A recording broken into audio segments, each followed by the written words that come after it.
நடந்து முடிந்த நாடாளுமன்ற கூட்டத்தொடரில் பல்வேறு பிரச்சனைகளை, பட்ஜெட் கூட்டத்தொடர், அதனால் பல்வேறு பிரச்சனைகளை பேசிய அந்த வரிசையில் எங்களுக்கென்று ஒதுக்கப்படுகின்ற நேரமாகிய 0 ஹவர் என்று சொல்லுகிற உறுப்பினர்களுக்கான நேரத்தில் பல நேரங்களில் முக்கியமான பிரச்சனைகளைத்தான் பேசுவோம். அதற்கு பெரும்பாலும் அரசாங்கம் செவிமடுத்து எங்களுக்கு பதில் உரைக்க வேண்டும். அப்படி பேசுகிற போது பிரச்சனைகளுடைய தன்மைகளையும் கணத்தையும் அவசியத்தையும் அறிந்து பேசுவதுதான் வழக்கம். அதுபோல் இந்த முறை நான் 2 பிரச்சனைகள் பேசினேன். ஒன்று, இந்த கிக் ஒர்க்கர்ஸ் என்று சொல்லக்கூடிய ஸ்விக்கி, சொமேட்டோ, ஓலா, ஊபர் இதிலெல்லாம் பணியாற்றுகிறவர்களுக்கு எந்த பாதுகாப்பும் இல்லை. 80 லட்சம் பேர் இருக்கிறார்கள். அது விரைவில் 2.5 கோடி பேர் ஆகக்கூடும். அது ஒன்று. ஆனால் மிக முக்கியமாக இந்த ஸ்டண்ட் கலைஞர்களை பற்றி நான் பேசினேன். காரணம், அண்மையிலே தமிழ்நாட்டில் நடைபெற்ற ஒரு படப்பிடிப்பின் போது ஒரு விபத்துக்குள்ளாகி ஏழுமலை என்ற தோழர், அது நீண்டகால அனுபவம் பெற்றவர், மறைந்தார் என்ற செய்தி எல்லோரையும் அதிர்ச்சிக்குள்ளாக்கியது. அதைவிட மிகப்பெரிய வேதனை, அவர்களுக்கு எந்த அளவிற்கு காம்பன்சேஷன் என்பது கிடைத்தது என்றால் அந்த குடும்பத்திற்கு அவருடைய திறமைக்கோ வாழ்க்கைக்கோ இவ்வளவு நாள் அர்ப்பணிப்புக்கோ ஏற்றதாக இல்லை. ஆக இது பற்றி நான் அறிய முனைந்த போது இந்த கலைஞர்களிடம் பேசிய நேரத்தில் எனக்கு சிலவற்றை தெரிந்து கொள்ள முடிந்தது. எனவே நான் நாடாளுமன்றத்தில் இது பற்றி பேசினேன். இவர்களுக்கு ஒரு பாதுகாப்பு வேண்டும், இவர்களுக்கு எதிர்காலத்திற்கு ஒரு நம்பிக்கை வேண்டும்.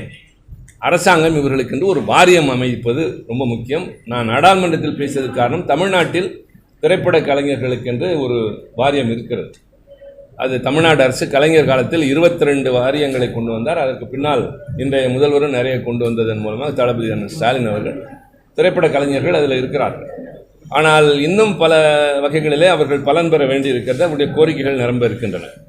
இத்தோடு சேர்த்து இந்தியா முழுவதும் இருக்கிற இது மாதிரி சண்டை பயிற்சி இயக்குநர்கள், கலைஞர்கள், இவர்களுக்கு ஒரு பரிகாரம் வேண்டும் என்று நான் நாடாளுமன்றத்தில் பேசினேன். பின்னர் இவர்கள் என்னை சந்தித்து நன்றி தெரிவித்த போது தங்களுடைய தேவைகளை சொன்னார்கள். அதை புரிந்து கொண்டவுடன் இவர்களுக்கு மருத்துவ வசதி இல்லை, குறிப்பாக இந்த இன்சூரன்ஸ் என்று சொல்லக்கூடிய அது கூட செய்ய மறுக்கிறார்கள். காரணம், இவர்கள் ஈடுபடுகிற இந்த தொழில் என்பது உயிருக்கு ஆபத்து விளைவிக்கக்கூடிய, நீங்கள் தெரிந்தே செய்கிற காரியத்திற்கு நாங்கள் எப்படி இன்சூரன்ஸ் செய்ய முடியும் என்று கேட்பதாக சொல்கிறார்கள்.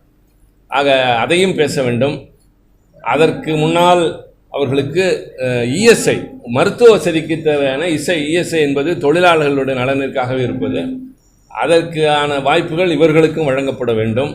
முக்கியமாக இந்த வாரியம் அமைக்கப்பட வேண்டும் என்பதற்காக நான் உடனே அந்த 2 அமைச்சர்களோடும் தொடர்பு கொண்டு தொழிலாளர் நல அமைச்சரையும் இந்த செய்தி ஒளிபரப்புத்துறை அமைச்சரையும் சந்தித்து பேசினேன்.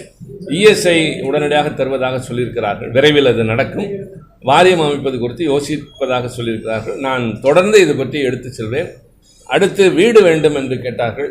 அது தொடர்பாக நான் தமிழக முதல்வர் தளபதியான மு.க. ஸ்டாலின் அவருடன் வெளிநாடு செல்வதற்கு முன்னாலே பேசியிருக்கிறேன். வந்ததற்கு பின் அதை பரிசீலிப்பதாக சொல்லியிருக்கிறார். சாதகமான பதில் நிச்சயமாக அவருக்கு கிடைக்கும் என்ற நம்பிக்கை இருக்கிறது.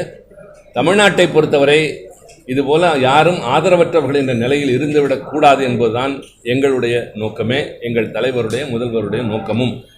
எனவே தங்களிடம் கோரிக்கை கொடுத்தவர்களுக்கு அப்பாற்பட்டு கோரிக்கை தர வேண்டும் என்று கூட தெரியாத பிரிவினருக்கும் நலன் பயப்பதுதான் ஒரு அரசாங்கத்தினுடைய கடமை.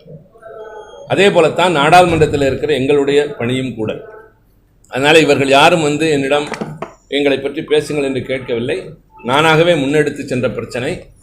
நம்முடைய கண்ணுக்கு முன்னால் நம்மோடு வாழ்கிற ஒரு பிரிவினர், திறமையானவர்கள், குடும்பம் குழந்தைகளோடு வாழ்கிறவர்கள், வாழ்க்கைக்கு உத்தரவாதமின்றி எதிர்காலத்திற்கு எந்த விதமான பாதுகாப்பும் இல்லாமல் திறமையை மட்டும் வெளிப்படுத்தி கொண்டிருக்கிறாங்கிற போது அதை உணர முடியாமல் பொது வாழ்க்கையில் இருப்பதிலே பயன் இல்லை. எனவே இந்த பிரச்சனையை நானாகவே பேசினேன். அது இப்போது முன்னேற்ற பாதையில் சென்று கொண்டிருக்கிறது. எல்லாம் முடிந்துவிட்டது என்று நான் அவசரப்பட்டு எப்போதும் பேசுவது கிடையாது. முன்னேற்ற பாதையில் செல்கிறது.